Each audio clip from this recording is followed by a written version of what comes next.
pre-encrypted this so they could Well, that's great. It's not.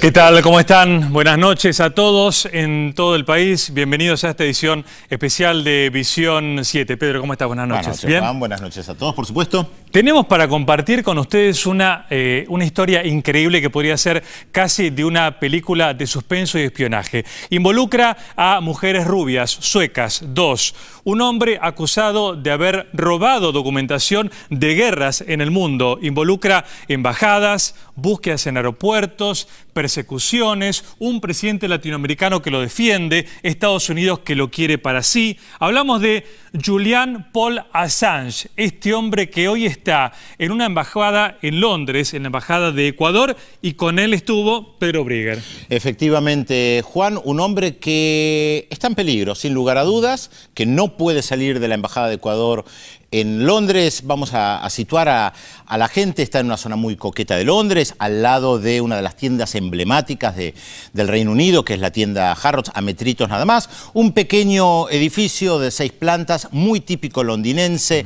con los ladrillos todos rojos y todos los balcones finamente pintados de blanco, los balcones, la ventana, todo perfecto, hace color, impecable, realmente. Un edificio pequeño que tiene a la derecha, cuando entras, la Embajada de Colombia, a la izquierda la Embajada de Ecuador, las banderas compartidas también por los dos países, y ese hombre, Julian Assange, asilado en una pequeña embajada, muy pequeña embajada, sin ninguna posibilidad de salir al exterior, porque lo agarran y ahí está la pregunta: ¿a dónde lo llevan? Se piensa que lo pueden llevar a Estados Unidos y por supuesto que lo pueden matar. Bueno, Julian Assange es el personaje fundador de Wikileaks, esta página de difusión de documentos secretos que preocupó fundamentalmente a Estados Unidos. ¿Es un espía internacional o es un justiciero como lo consideran otros tantos? La primera parte de Julian Assange y su visión de los jóvenes.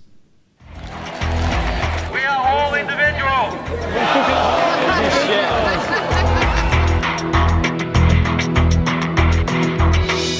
Many young people follow you. Is it because you have a different message regarding politics of that the politicians usually have?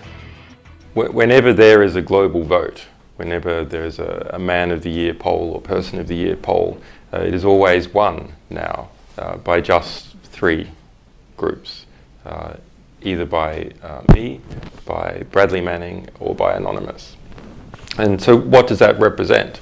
Well, it represents what people actually feel who are connected to the internet. Now, the internet is penetrating every society. There's a merger going on between the internet and between societies around the world, to the degree now that all the advanced societies and most of the developing societies are politically enmeshed with the internet. For young people, they are being educated by what has happened.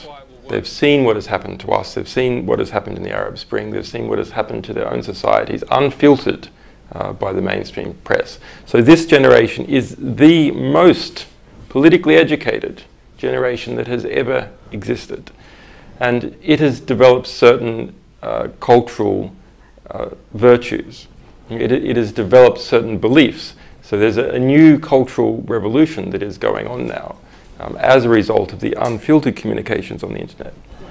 And they see that the values that I have espoused and the fight that we have gone through, that is a proof of our belief in those values, is something that is central to their desire.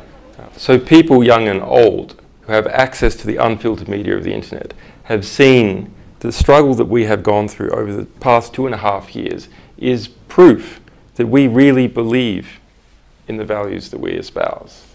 And they see the importance of those values in their own countries and for this new worldwide culture that is developing.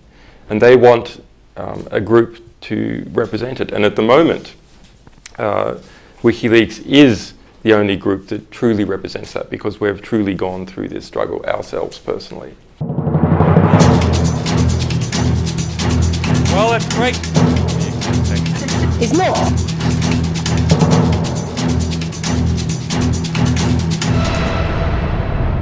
What do you think young people in Latin America can do to support you and to interact with you?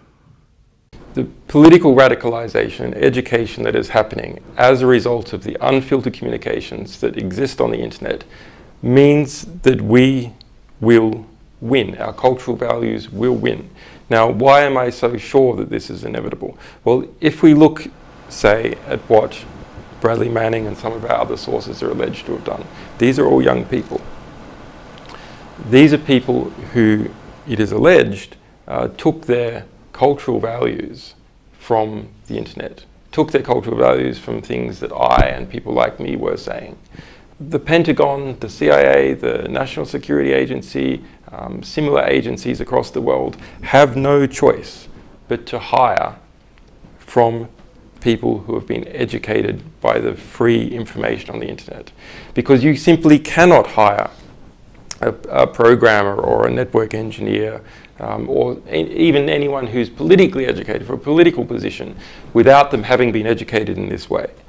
So slowly but surely, those organizations are being infiltrated by people who believe in the same values that we believe in. And once inside, once they realize their own power, once young people realize their own power, they can stop this machinery. They can pull out the information and give it to the rest of the world. So these people who are inside these organizations will act as a brake. And if the CIA stops hiring young people, it will cease to exist as a functional organization. So those people who have access, who are insiders, should take that information and they should get it out. They should realize their own power to do that. And you know, it doesn't take much in some cases. We've proven that you can reform half a dozen countries at once if you have access to the right information. Now, in terms of supporting the organization directly, well, there's various support groups around the world. There's obviously this political campaign that is happening. People who know how to program can take our information and present it in new and interesting ways. And the financial blockade, of course, we need money. And there's various ways you can get around this financial blockade.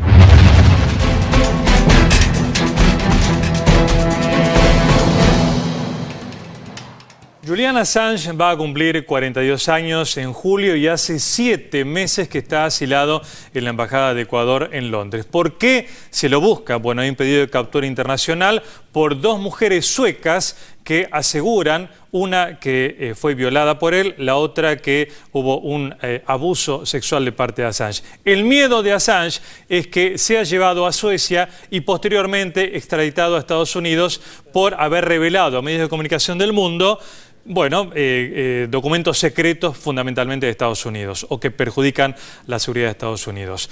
¿Por qué, Pedro, esta vinculación de Assange permanente que él hace con los jóvenes, esta apelación a los jóvenes? Me parece que hay 2 elementos. Uno, él apela mucho al tema de los valores, él plantea los valores de nuestro grupo, porque él está rodeado de un equipo de gente, él no trabaja solo.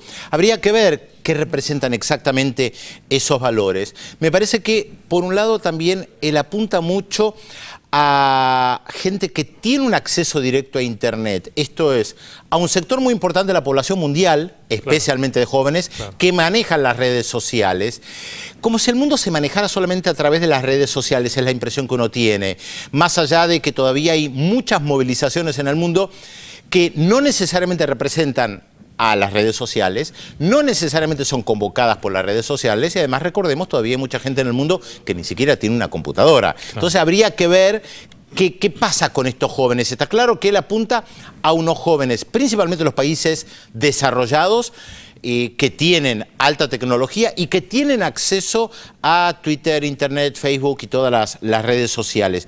Pero si te parece, se lo podemos preguntar también a Santiago O'Donnell, que está con nosotros. Él es editor jefe de la sección El Mundo del diario Página 12. Escribió un libro que se llama ArgentLeaks. Estuvo 2 veces con Julian Assange. Entrevistas extraordinarias que publicó en Página 12, que también lo conoce. Y Creo que le podríamos preguntar directamente a Santiago, ¿cuáles ven los valores, Santiago, en Julian Assange? Es interesante la pregunta. Me parece que una de las primeras cosas que él busca es encontrar, por ejemplo, si él copia algo, para él no es robar, es copiar. Pero si una vieja de 80 años le sacan la tarjeta de crédito, los datos para lucrar, eso es robar. Entonces él hace una distinción de por qué uno puede acceder a la información de otro. Digamos, ahí veíamos por la televisión, él estaba haciendo una incitación al hackeo, estaba llamando a la gente a decir, si ustedes pueden, saquen información y háganla conocer. Pero no un hackeo para uno lucrar o como para uno aprovecharse de un débil, sino un hackeo para exponer el poder que tienen los poderosos sobre la persona común. ¿Sería ese su principal valor, el hecho de exponer información confidencial públicamente? Sí, yo creo que ahí diste la tecla, Pedro, porque me parece que más allá de su discurso, que es muy lindo, cada vez estamos viendo menos de Assange. ¿Por qué? Porque no ha hecho una gran filtración. Él es poderoso y efectivo y su discurso es convincente en cuanto ponga la mercadería sobre la mesa, y no lo ha hecho últimamente.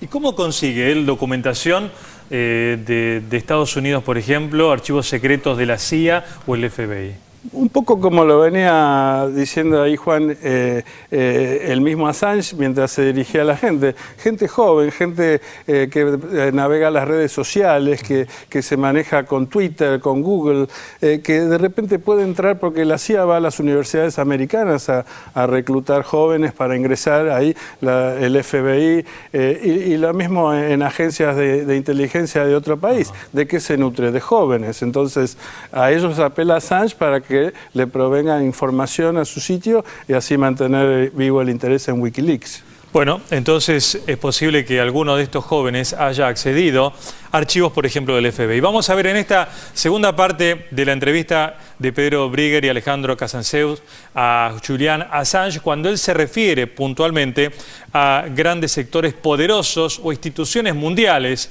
como el FBI.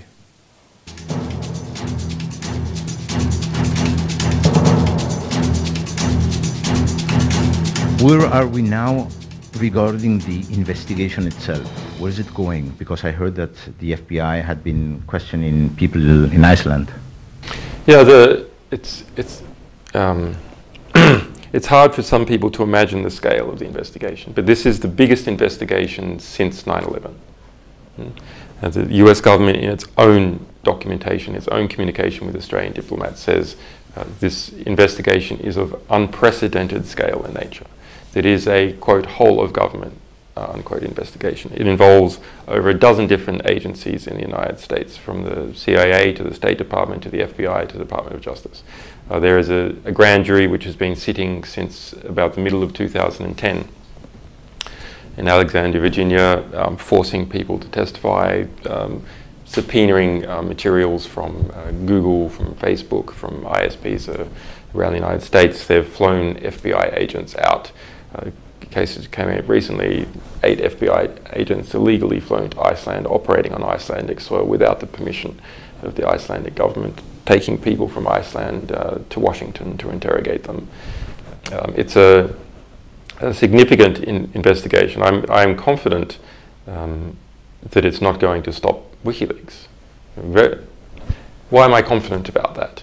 Well, because we can see the level of political support. Even within the United States, we have support of 40% of the population, according to surveys by Reuters. I've always wanted to say. Your mother said, well, she was quoted by the Australian press in many newspapers that you're running for the Senate, and she confirmed that. Is it true? That's correct, yes. Why are you doing this? Well, it started out originally that we would do this as a way of making sure the issue of the persecution of WikiLeaks by the United States was on the Australian political agenda.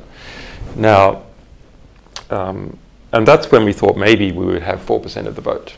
You know, it's just important in the lead up to the Australian election to keep the abuses by the Australian government against our organisation on the agenda, because we have a number of Australians that work for us. The Australian government threatened to cancel my passport.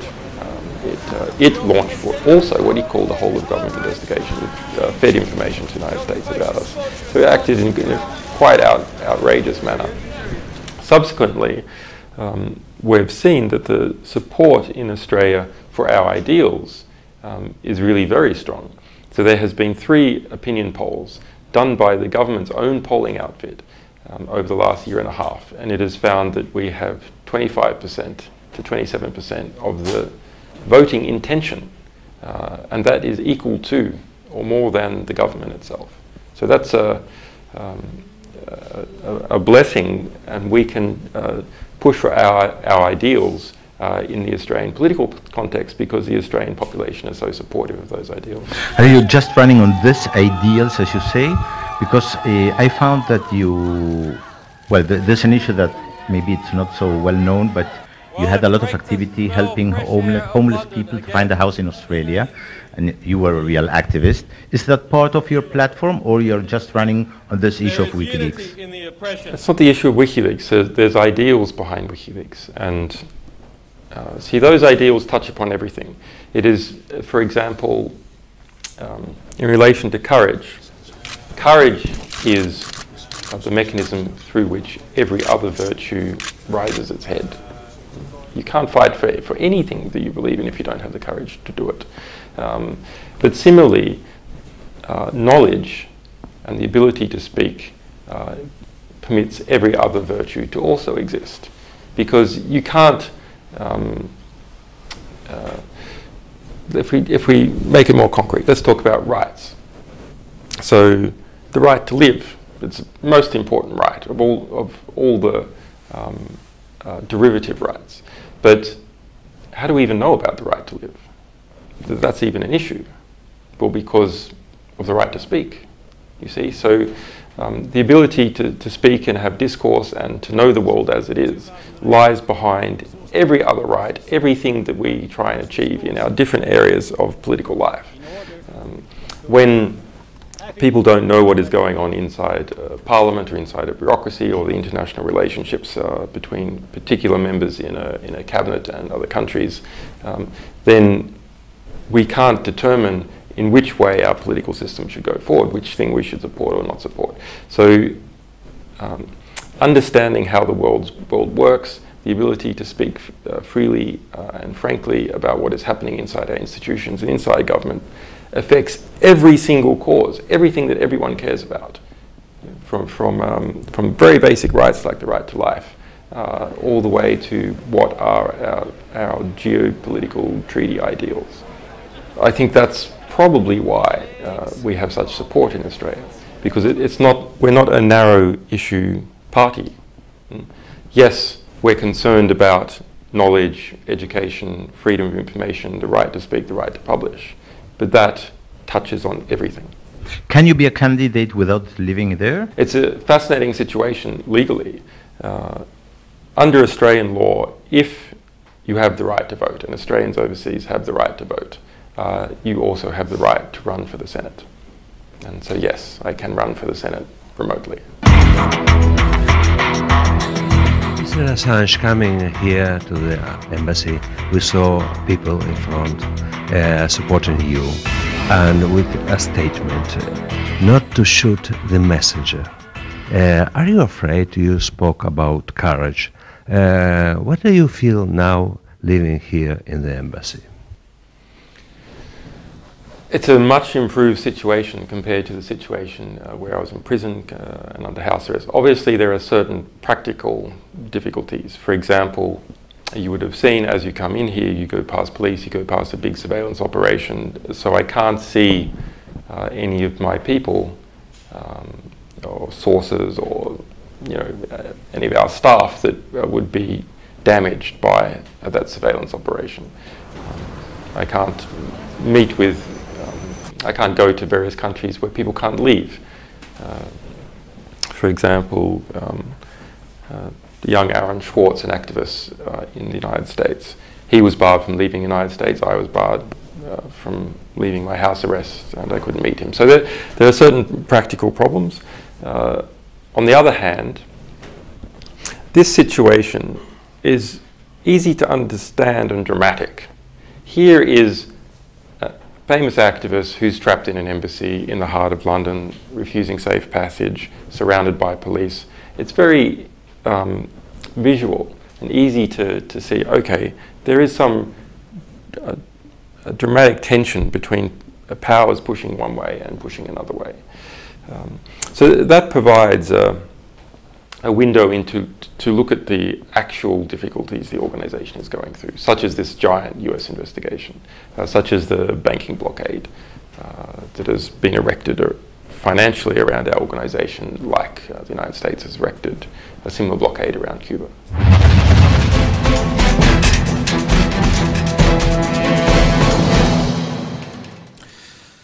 Este hombre fue a 37 escuelas y 6 universidades siguiendo los viajes de sus padres. En esos años estudió matemática, física, neurociencia y, por supuesto, computación.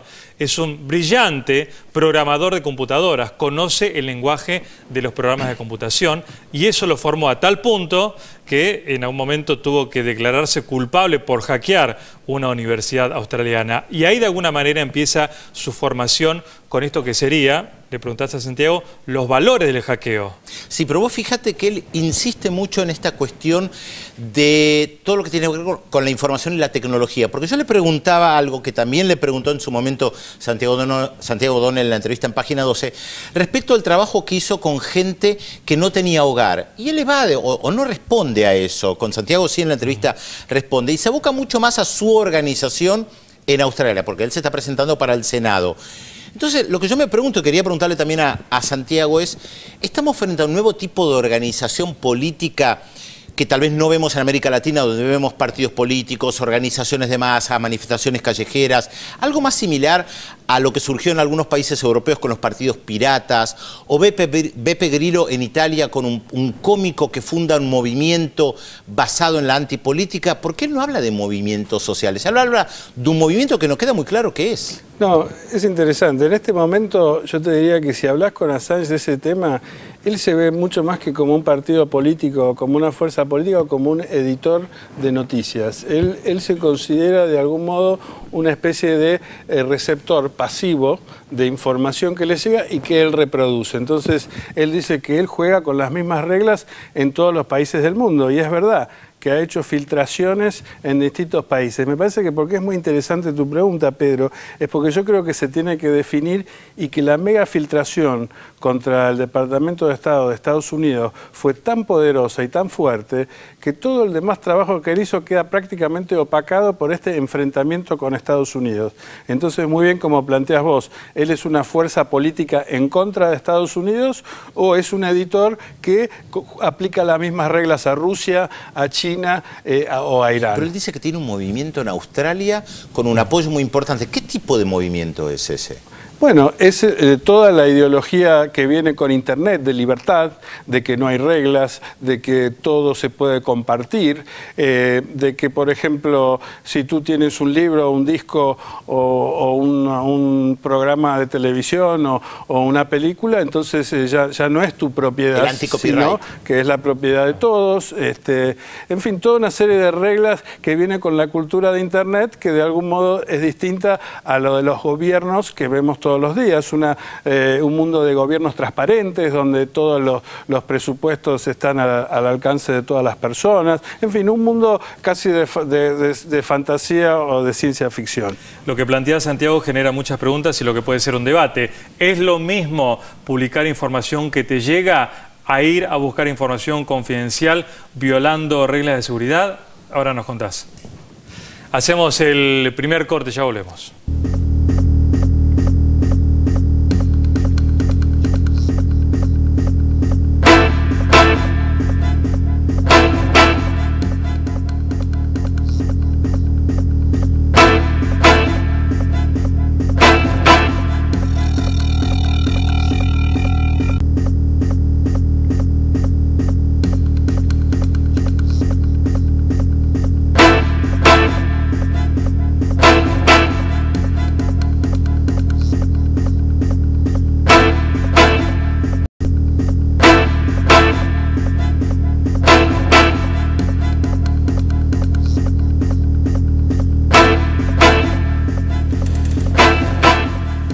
Compartimos con ustedes la entrevista exclusiva con Julian Assange, este hombre que es o espía o un justiciero para muchos. Y quedó una pregunta pendiente a Santiago O'Donnell, quien estuvo con él en 2 oportunidades.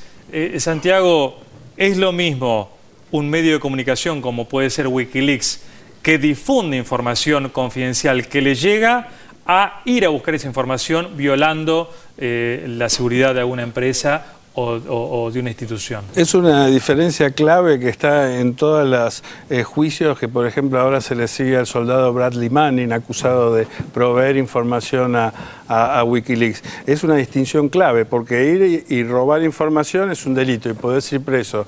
Ahora, un medio de información, por lo menos desde que el Washington Post y el New York Times publicaron los famosos papeles del Pentágono en la década de 70 hasta este día, se arroga el derecho de publicar información sin tener que preguntar de qué manera fue obtenida, tan solo si es verídica, si es veraz y si está chequeada. Entonces, uno pertenece dentro de la tradición periodística, lo otro es un crimen.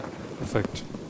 Bueno, ¿vamos a ver otra parte? Vamos a ver otra parte y tengan en cuenta que está el capítulo argentino, por supuesto, porque esto también nos llegó a nosotros. Pero antes, más sobre Wikileaks, sobre estas filtraciones de información confidencial que se conoció en todo el mundo, incluso que involucraba en un caso al Vaticano. Hoy, sabiendo de la renuncia anticipada del Papa Benedicto XVI, podemos evaluar y hacer algún vínculo con aquellos cables de Wikileaks.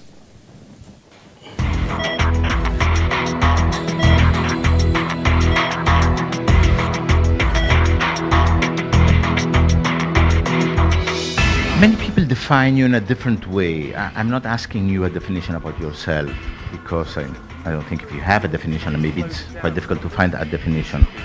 But some people say you're a hacker, some people say you're an activist, some people say you're a journalist, and it seems that you're all of them and none of them. How do you see them? Well, the more interesting question is, why is this being debated at all? Yes, exactly. Yeah, why? Right. Why? The same reason that the definition is waterboarding torture? Yes or no? Because it has. Why was that debated? The previous definition was always that waterboarding was torture, and then suddenly it entered into a period of debate. Well, the answer is very simple. It has consequences.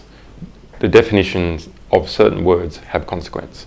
Now, the definition as to whether I am a publisher or not has consequences. The definition as to whether I'm a journalist or not has consequences. And the enemies of this organization, who want to see us all rounded up and put in prison, they would like to say that we're not publishers, that we're not journalists.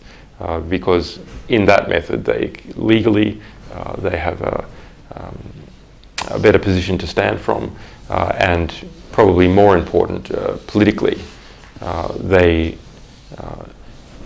break us off from the rest of the press and from other publishers. So they try and, first thing to do when you're attacking someone is you isolate them from their support, redefine the situation, so you isolate them from the support and then destroy them without having to worry about their allies.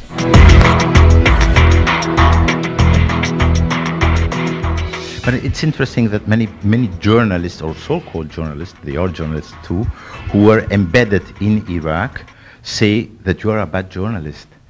And I don't know if you remember, but last year Victoria Nuland from the State Department, she was at a conference, press conference, and she spoke about you, and she said he's going, I'm quoting her, he's going to go face justice in Sweden for something that has nothing to do with WikiLeaks. And the journalist asks her, can I just, you want to go back and qualify something, I think, because otherwise the WikiLeaks people are going to come down on you like many pounds of bricks. Nuland says, well, thank you for protecting me, Matt. I depend on that. He answers, yeah, which is that you said that he faces charges in Sweden when he hasn't been charged. She answers, well, he's being investigated in Sweden. Right. Excellent. Thank you, Matt. So, are they working together in this case? Well, unfortunately, what happens with media organizations, and it's very obvious and pernicious in the United States, but it's true all over the world. is that once they reach a certain size and a certain maturity, they are invited to sit at the table of power because they're powerful organizations. I mean, a media organization can shake you down by engaging in a campaign against you. So people want to curry their favor, and to do that they invite the proprietors and the editors and the journalists to engage with them socially, and they give various forms of concessions, whether it's tax concessions, concessions for their other businesses, information, or social concessions. And so after a while, powerful media organizations cease to hold the most powerful institutions in their country to account, and rather see themselves as part of the same family, as part of the same establishment. And unfortunately that seems to be inevitable. The only way to avoid this is by competition between different media organizations and an ever-going renewal of organizations. They, after a while, they develop power and then become corrupted by the power. But there is also another big difference. They were part of the war. For example, the New York Times supported the war. They were embedded, and you usually say that you helped to stop the war. Yeah, well, in that context, it is the greatest betrayal of journalism what the New York Times, CNN, the Observer here in London did in supporting the Iraq War. Because the number one ethic of journalism must be accuracy. So they lied. It wasn't a lie with no consequence. It was a lie with the consequence that hundreds of thousands of people were killed, millions of people were displaced. Nobody's accusing you of lying. No. That's over our 7-year publishing history, we have not a single accusation that anything we have published has not been true. That is the best reputation of all media, all political media in the world. And they continue to lie also regarding your issue. Well, this is one of the reasons that if you can't attack someone on the substance, what's left? You have to go in for ad hominem attacks. You have to attack the surrounding context, the people who run the organization, where its funding comes from, etc., etc. And that's what they do with us.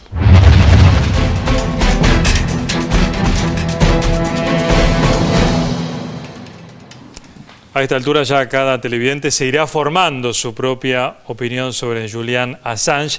Queda mucho más y queremos escuchar tu comentario de lo que vimos recién. Sí, porque en realidad lo que él plantea en esta parte y lo que conversamos con él tiene mucho que ver respecto al rol del periodismo. ¿Cuál es el lugar del periodista? Además, él se define como periodista. Por eso yo le planteaba lo del Departamento de Estado. Lo que yo le cito en ese momento es un diálogo, para entender bien el contexto, en una conferencia de prensa de la vocera del Departamento de Estado de los Estados Unidos que se llama Victoria Nuland, y que por lo general tiene un diálogo con los periodistas. El periodista la ayuda a la vocera del Departamento de Estado porque le dice, cuidado, con lo que usted está diciendo, la van a acusar de esto y aquello. Entonces ella le dice, es verdad, Matt, gracias por decírmelo. O sea, el periodista está ayudando a la vocera a corregir su versión de lo que está diciendo. Entonces la pregunta es, ¿qué pasa con estos periodistas? ¿Trabajan con el Departamento de Estado? ¿Son solamente periodistas que buscan la información o a través de este vínculo con el Departamento de Estado también después pueden conseguir información que vuelcan o les permite acompañar a las tropas estadounidenses en Irak incrustados, como estábamos diciendo, embedded, como se dice en inglés? Esos periodistas que acompañaron a las tropas en Irak pasaban la información y en realidad eran el brazo mediático del ejército de los Estados Unidos. Recordemos que el New York Times, 2 años después de la guerra, en un editorial de la invasión a Irak, en un editorial pidió perdón porque no habían evaluado bien la información que ellos habían recibido. En realidad habían mentido, conocían, porque otros medios de comunicación estaban dando una información diferente. Y además es interesante respecto a lo que él dice sobre los ataques personales. Cuando estábamos preparando esta entrevista con Rafael Arbúez, nuestro productor, un agradecimiento especial, sin él esta entrevista no se hubiera podido hacer, Rafael me mandaba mucho material y algunas de las entrevistas que se le hacían o los artículos que salían en la prensa británica sobre Assange eran estrictamente amarillistas. Lo que él hacía, lo que él dejaba de hacer, si se sonaba la nariz, no se sonaba la nariz, cómo estaba, qué sentía. nada de la política, nada de lo que él revelaba. Lo importante era centrarse en su figura más que en lo que él estaba revelando. Y acá la cuestión fundamental de lo que él está diciendo es: yo ayudé a parar la guerra. Él dice eso: yo ayudé a parar la guerra. Y por ende que no muriera más gente. Exactamente. Santiago, cuando te enteraste de la renuncia anticipada del Papa, ¿hiciste un vínculo con Batilix? Sí, recordé que le había preguntado justamente por los Batilix y qué opinaba.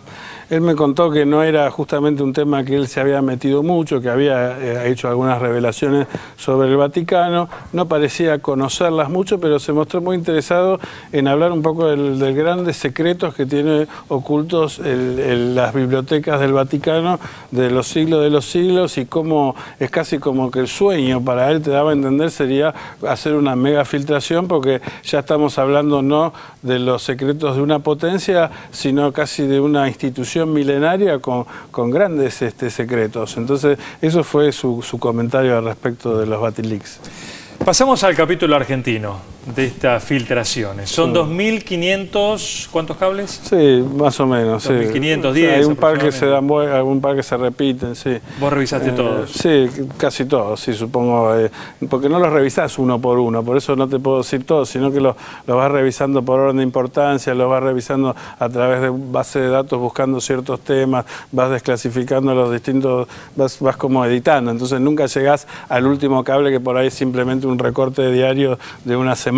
Pero digamos, creo que los cables más importantes los leí, y ahí, para enganchar un poco con lo que decía Pedro, me parece muy interesante la relación de Wikileaks con el periodismo, como una relación casi de Mefisto, ¿no? De que se traicionan mutuamente, pero todavía se necesitan. Tanto Wikileaks todavía necesita a los grandes medios, y los grandes medios todavía necesitan a Wikileaks. Pero si uno mira, es interesante la entrevista de Pedro, cuando él decía que él en este momento tiene más credibilidad que ningún otro medio, y hay algo que yo puedo decir a través de lo que publiqué en Página 12 y en mi libro Argenleaks: ninguno solo de los personajes mencionados, y había historias realmente picantes, ninguno tuvo que decir que era mentira o que el cable no existió, o desmentir algún ápice de la información provista por Wikileaks. Entonces, en esta competencia de credibilidad, me parece que también se pone en juego el futuro del periodismo. Creo que hay otro elemento, Santiago, también, y que es una de las cuestiones novedosas, es que por lo general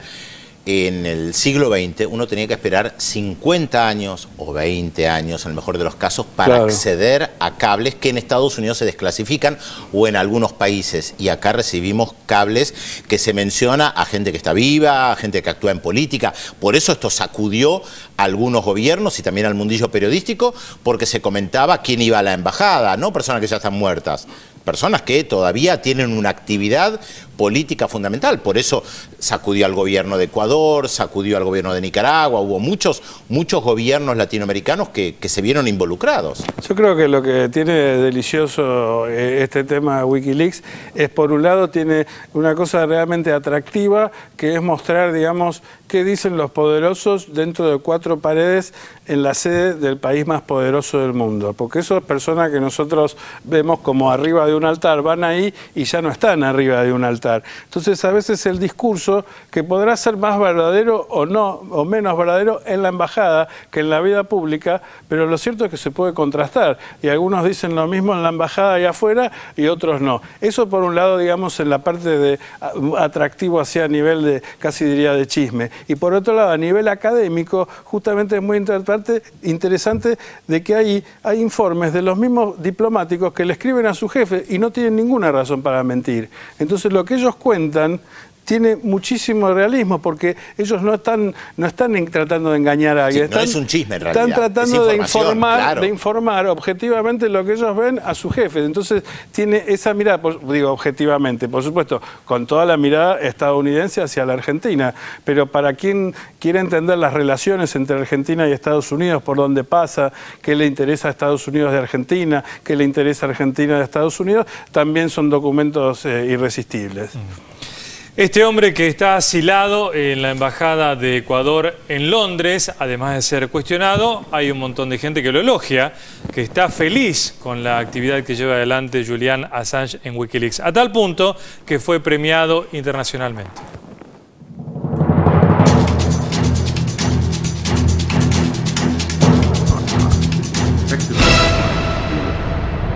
just received an important award, the Yoko Ono Award.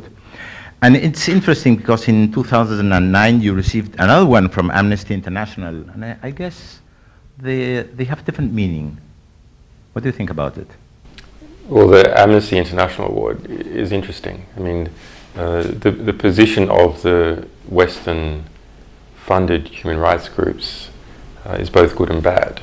I mean, they do good work with countries that are not allied to the West. With countries that are allied to the West, it's terrible. Amnesty International must be condemned. It has not recognized Bradley Manning, the alleged young military intelligence officer who provided us with a lot of material, as a political prisoner. They refused to recognize him as a political prisoner, and that's disgraceful. But they give you an award in 2009. But that's because we were publishing information about deaths in Kenya. We revealed a lot about a very serious situation in Kenya where over 500 people were murdered by the police, and it was all covered up. And what about the new award, Yoko Ono? Well, I mean, this woman is a living treasure. And that was in New York recently, about 150 people there. Quite a positive sign for our battle against the prosecution in the United States. A quite important political statement by Yoko Ono. You spoke about Bradley Manning, and he's being accused of giving information to the enemy, but not of revealing war crimes. Am I right about that? There's a range of charges that they have against him. Now, the most serious is communicating with the enemy. Now, what do they mean by that? Well, that's the name of the charge, but they're not alleging that he communicated with the enemy, Iran or Al-Qaeda. What they're saying, it's a new interpretation designed to completely eliminate national security journalism in the United States. They're saying that any time someone inside the government communicates to the media, they're communicating with the enemy. Because if the information is then published in a newspaper, on the internet, the enemy can read it. And therefore, they're communicating with the enemy. A death penalty offense. But you speak a lot about him. Why? Is he so important? He is America's foremost political prisoner now. There is no doubt about that. He has been in pre-trial detention longer than any other person in the U.S. military's history. It is the biggest case in the U.S. military's history.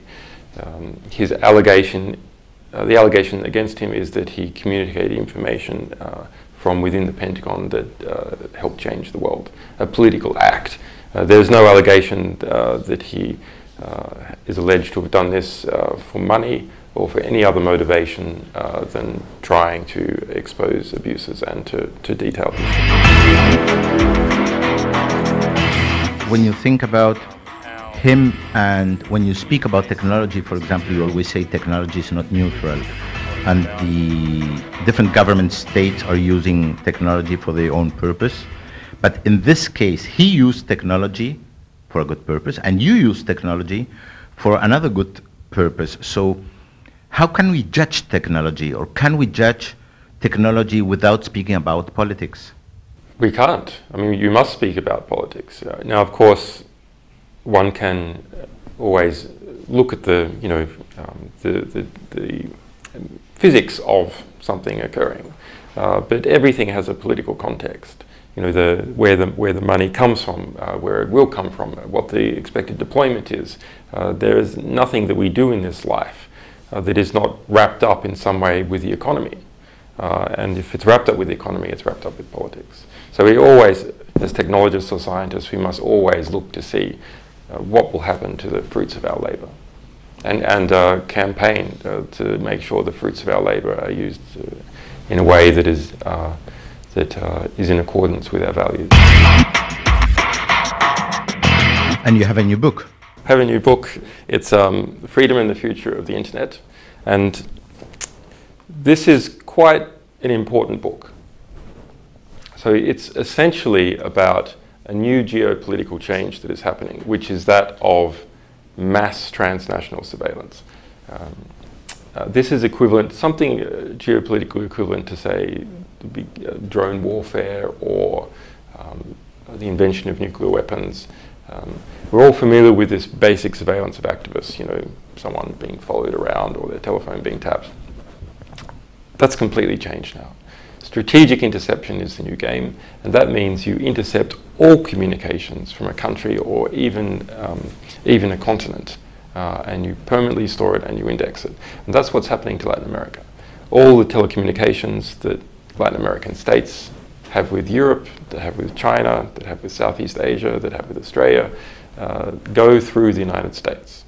And so the result is the United States is able to very easily intercept those communications, understand the minute structure of Latin American society, politicians, business leaders, economic transactions are now also being fed over the internet, bank-to-bank transactions, etc. Do you explain it in the book? So yes, that's explained in the book, and it's not just that's a bulk interception, but there's companies like Facebook and Google, all these companies based on American soil collecting enormous amounts of information, and you go, oh yeah, but so what? Google, you know, uses it for advertising, sell my information to advertise, or Facebook sells it to an advertiser. I'm not really concerned about that. That's not the problem. The problem is it's all centralized, that US intelligence agencies have access to this information. They don't need warrants, they don't need judges to get it. And we've seen that in our case and many other cases. Hundreds of thousands of access attempts per year that are documented.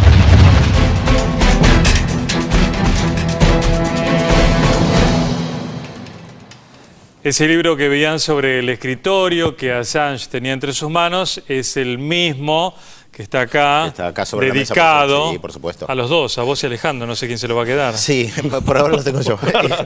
Ahora, yo lo leí, en ese momento me lo dio, es realmente muy interesante. Es un diálogo con otras dos personas que colaboran con él, porque ellos, no solamente él, el grupo de gente que tiene él, están obsesionados con el tema del monitoreo de la información. Él lo señala todo el tiempo.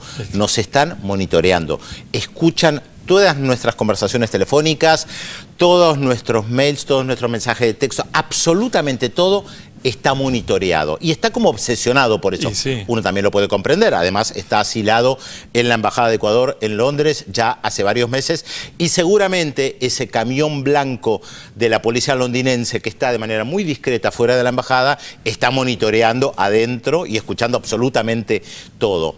La pregunta es, ¿de qué les sirve? Y eso es algo que yo no tengo una respuesta exacta.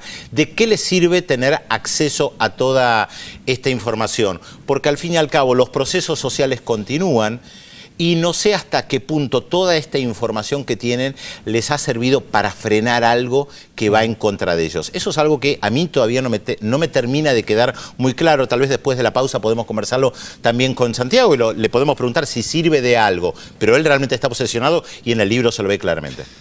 Después del corte, en la última parte de esta entrevista exclusiva con Julian Assange.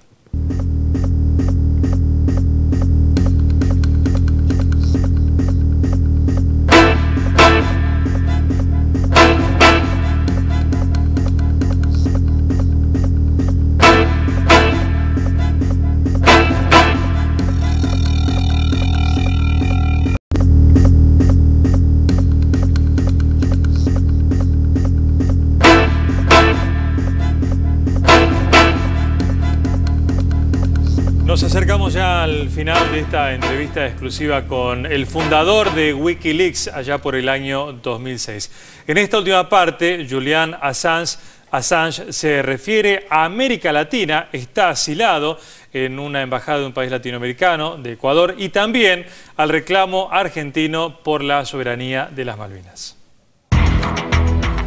Thank you, President Correa. Ha sido un gusto conocerlo.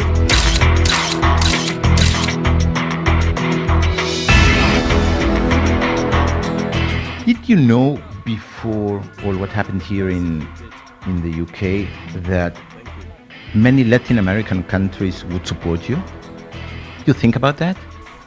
Yes, we were rather impressed by the degree of support, but we had seen that support from Latin America before. We've certainly seen it from Ecuador before. one of our a book on the WikiLeaks cables by Santiago O'Donnell, published in Argentina before ArgentLeaks. Wikimedia Leaks, also published in Latin America. Strong partners with us in Brazil. But I mean, before 5, 6, 7 years ago, were you aware that this information would be so important for Latin America? We knew that, I knew that my plan with WikiLeaks was to cover the globe, to get the efficiencies of scale. So you can't really run a wiki. It's so hard technically and legally to run WikiLeaks. You can't do it for one country. You don't have the economies of scale to do it for one country. It is something that you have to do globally, otherwise you don't have the economies of scale. So we knew that we would be affecting nearly every country. But I think something very interesting has happened in Latin America. I mean, most people recognize it over the last 10 years especially, which is a renewed vigor and independence, geopolitical independence of Latin American states, this gradual removal away from these times of dictatorship and the corruption of Latin American institutions that stem from that time. But it's very heartening to see it in a really concrete manner in practice, which is why I'm here at this embassy as opposed to some other embassy. The new president, Monsef Marzouki of Tunisia, offered me political asylum in Tunisia. He was a human rights activist himself. He was a human rights activist, exiled, imprisoned under the Ben Ali regime. A very decent man. And I didn't accept, not because I don't have faith in Monsef Marzouki, I do, as far as one can have faith in the constrained position of president, but because Tunisia is standing on its own. It's not part of a bloc. It has Saudi Arabia and these other states in the region which are not terribly supportive because they're mostly US puppets. But Ecuador has the rest of Latin America to support it. And that's an extremely important thing. If we go back 10 years ago, would I have been confident that Ecuador could stand this fight? No, I wouldn't have been confident because it didn't have the support of its neighbors. Now it does have the support of its neighbors. Do you think this was also important when the British police thought or wanted to enter the embassy, that several Latin American institutions debated this issue as a bloc? I think it was the only bloc that had a debate around it. It was extremely important. It's hard to overestimate or over-describe the degree of its importance. We had, in this embassy, surrounded by police at 3 a.m. in the morning, dozens of police. Police coming down on ropes over here, scaling down the walls, and a direct threat by the United Kingdom to enter the embassy. Now, you'll see statements by the Foreign Minister William Hague saying, oh no, we never threatened to enter the embassy. We were just outlining to Ecuador what the various legal options were. Okay, now this is a very typical British spinning. So the threat was that they would delist the embassy as an embassy. You see, so when William Hague says, oh no, we never threatened to go into the embassy, well, that's actually correct. What the threat was that they would instantaneously cease to recognize the embassy as an embassy and then go in. What stopped the British police of entering the embassy? Well, it came out in the London press that lawyers inside the British Foreign and Commonwealth Office had advised Hague to not do that. Don't do that. And that there was pressure from the United States for him to do that. And Hague and Cameron had overridden the advice from inside the Foreign and Commonwealth Office not to make that threat. And so it's one of these supreme arrogances, that the arrogant thinking to think that such a measure was acceptable, would be accepted. And of course, British diplomats around the world, understanding that their embassies would be next, And former diplomats seeing this going on said, what the hell are you doing? You know, you're going to ruin this for all of us. Any British embassy anywhere in the world, after you do this, is going to be fair game. And so it stopped. What are they doing now? Just staying outside? Just watching? For the past, ever since they came in here for the past 7 months, they have a surveillance team outside. They have cops on every door. According to the Mayor of London, Boris Johnson, it is costing them £12,000 a day. Just the policing operation alone. So it's millions of pounds have now been squandered on this endeavour. Respect Argentina, England, United Kingdom, and the Malvinas Island. What do you think about that subject, this issue, so important for Argentina? Well, I've seen what's happened just recently with the Foreign Minister, William Hague, saying that he's refusing to engage in a dialogue with Argentina unless there's all sorts of preconditions set. I mean, that's not a proper way to behave. That's an arrogant way to behave. You can always have a dialogue. That's not hard.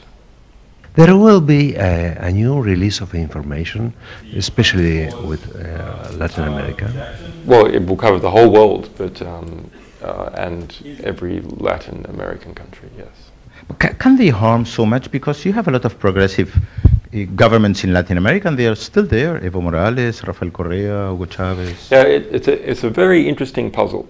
Now, part of what is going on is that although the interception of Latin American communications that pass through the United States has been going on for quite some time, the sophistication and degree and storage of this interception is doubling about every 18 months because the costs of doing it are halving every 18 months. So it's puzzling to think in that regime of increased collection of intelligence about Latin America. How is it that President Correa, Evo Morales and so on are able to survive? Part of it is a diversion of attention by the United States from Latin America to the Middle East and to Afghanistan. But there's something else going on. I think that the communications revolution, while it has permitted this massive transnational interception around the world, it is also increasing the speed of communication. So the speed of communication, when it's increased in Ecuador, in the Ecuadorian political decision-making cycle, and the Argentinian decision-making cycle, means that decisions are made much faster. And so, yes, you might have intercepted it all. You might see what the positions of all these people are and their relationships, but they change so quickly, you see. So by the time the intelligence agencies have worked out a plan about how to intervene, the situation has already moved on. So this tendency is perhaps the only thing that is saving us from this domination by the National Security Agency and other large interception. Yeah. But I wouldn't bet that that it's enough. That's a problem.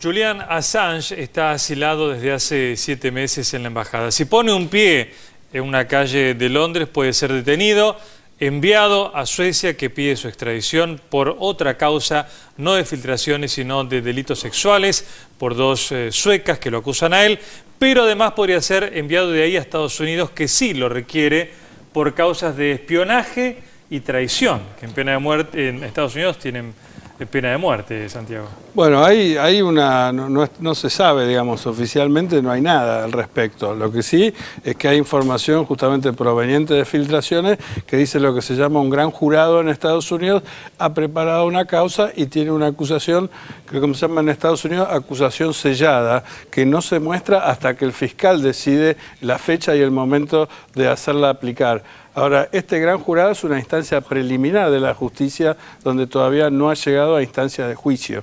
O sea, todo está por verse. Él dice que lo están esperando. Estados Unidos por ahora lo niega. Es un final abierto por ahora, Santiago. Él está pidiendo un salvoconducto de la Embajada de Ecuador a Ecuador, que por el momento Inglaterra niega. Yo creo que él, mirándolo y mirando este excelente reportaje de Pedro y Nicolás, no se da cuenta de que él está prisionero. O sea, él está preso en un cuarto, digamos. Como él no dice, dispone de su libertad. Tendrá de otras facilidades, tendrá otro trato, pero me parece que tarde o temprano él va a querer ser libre. Entonces hay dos caminos para salir de ahí.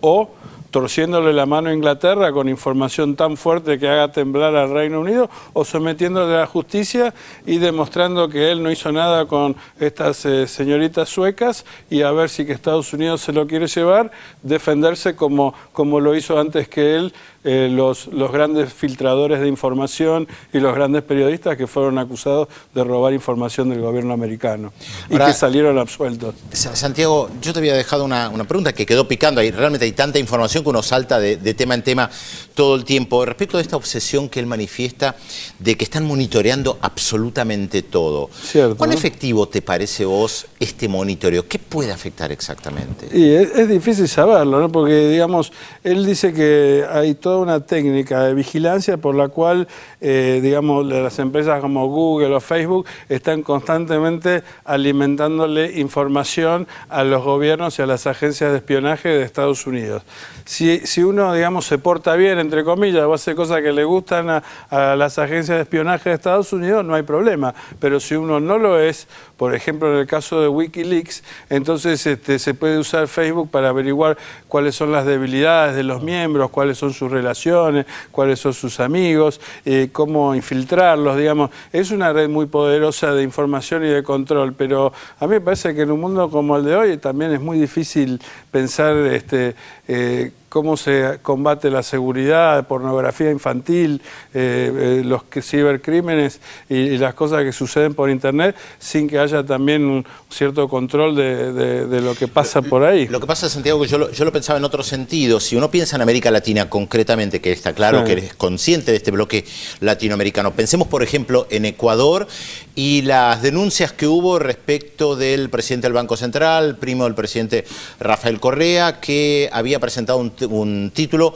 que no era original, tuvo que renunciar, está en Estados Unidos, hay todo un proceso. Seguramente alguien habrá filtrado esa información, como sucede tantas veces. Ahora, esto no impidió el triunfo abrumador de Rafael Correa en las elecciones. Sí, yo creo que ahí, retomando un poco tu pregunta que venía del bloque anterior, ¿cuál es la efectividad de Wikileaks? Yo creo que si la medimos con un medio de comunicación, es muy efectivo. Se dice que las revelaciones que hizo sobre el dictador Ben Ali despertaron, digamos, un poco la primavera árabe, ¿no? Y la primera revolución.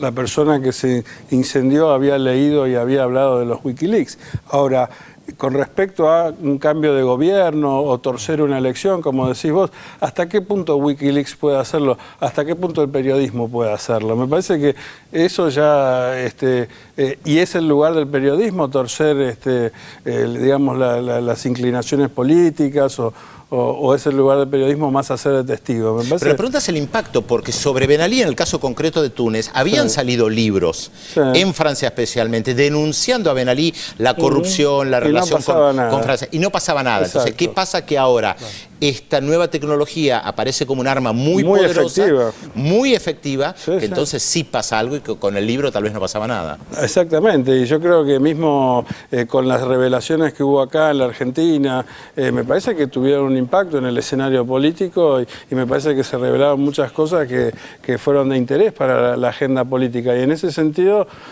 pareciera que siempre la transparencia es buena. Ahora, yo creo que se paga un costo también. ¿Cómo se obtiene este material? Yo siempre que lo he usado he aclarado, estos son documentos choreados.